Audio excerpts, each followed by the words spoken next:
சிவாவின் சிரிக்க சிந்திக்க.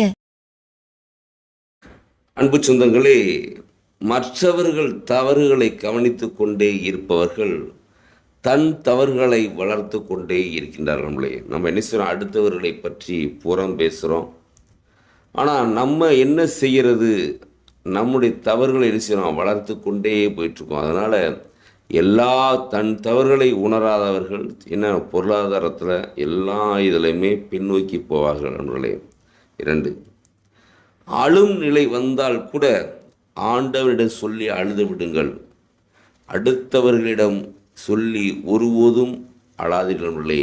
அவமானம் மட்டும் மிச்சம். தயவு செய்து உங்களுக்கு எந்த நிலைகள் வந்தாலும் சரி, பொருளாதார பிரச்சனையாக இருக்கலாம், எந்த சூழ்நிலை வந்தாலும் கடவுள்கிட்ட அழுங்க. ஆனால் தயவு செய்து அடுத்தவர்கள் செஞ்சுனா உங்களை அவமானப்படுத்த செய்வாங்க. நன்றி, வணக்கம், வாழ்க வளமுடன்.